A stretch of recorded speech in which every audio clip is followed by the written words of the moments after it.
Yeshua, before it became a religion, okay, his followers did take account of what's happening and what happened and all the things that he said. Now remember that we're depending on oral history. Oral history means that a lot of the meaning can get lost in oral history.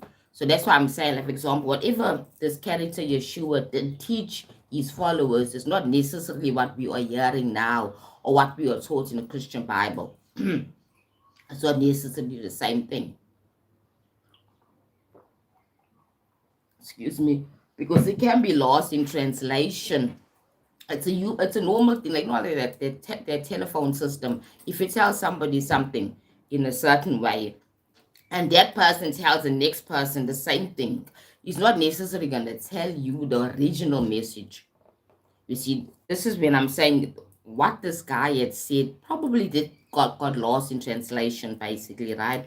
Because there's no solid information to say that what we have now today is the true teachings, because we all know there were scribes were then writing, and they were finding different books, different versions of what happened when Yeshua was alive in on earth in Israel, in yeah, right. So those type of things we need to understand. And by the time it came to us now, the time we are reading the Bible, it's been translated so many times, but different people, different ideologies. For example, um, the rapture was not mentioned. It's not the original teachings, right? The word rapture is not even mentioned in the Bible. However, there is in Thessalonians 4, 16 to 17, it speaks about believers caught up to meet Jesus, okay?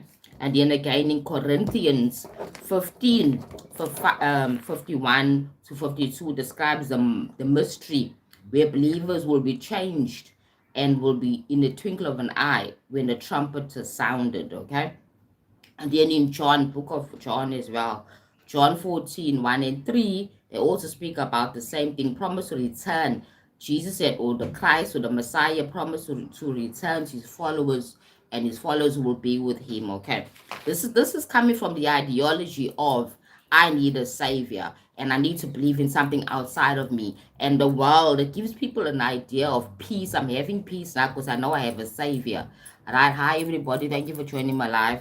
So this is where the concept of the rapture is really coming from. Because remember that Christianity is designed for a specific reason. This guy's teachings of love and peace and wellness and oneness is now used for political reasons. It's been used from the time it was in incepted, from time it was even developed, right at the beginning in the 1st century, when the Roman emperor decided, or empire decided, that they're going to make a Christianity their official religion after being pagan for many years before, centuries before. They decided for a specific reason, because there was divisions among the people. There were the pagans. Remember that the the Romans were pagan. They were pagan worshippers, right? They were pagans like everybody else around them.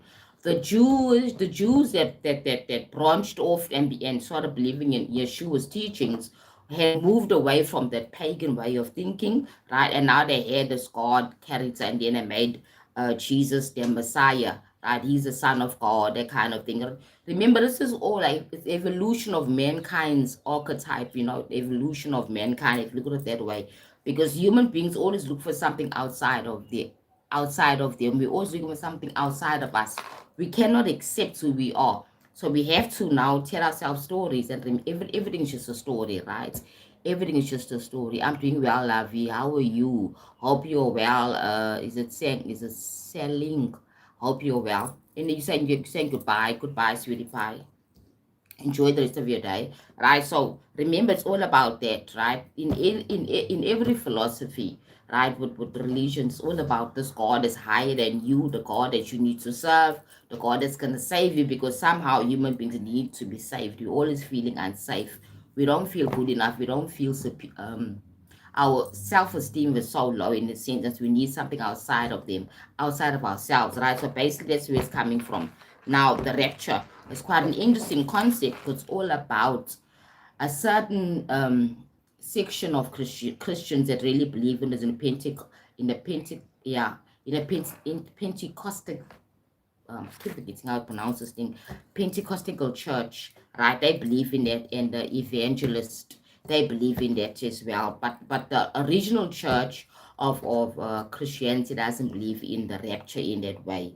Okay, so the way the way they are pushing it now, basically, Jesus is coming back and he's gonna take his believers and go back to heaven, and that's like before this the 7 years of suffering on earth, okay, of tribulation as they call it, the 7 years of tribulation. Now remember, this speaks a lot to it to separation and division. It's not about the uniting people. It's about saying that we are better than you are because we serve this Jesus character, right? Now remember now that apparently only in the 19th century was the rapture introduced into Christianity by somebody called John Nelson Darby. This was something quite alarming to me because it's not something that was actually practiced or even believed at the beginning. It's something that was just introduced, okay? As I said, this thing is evolving because it had a beginning and it's been keep on evolving and changing by people introducing new things to it, right? New ideology to it, right? So you will be believing something, thinking it's original something teaching from Jesus, but it was not. It was something that was actually taught and brought in after his death, long before, long after Yeshua passed. Sorry, in the 19th century, because the teachings of Yeshua in that area of the world at the time was in the first century. In the fourth century became a religion. I remember that anything can change because, as I said, hearsay.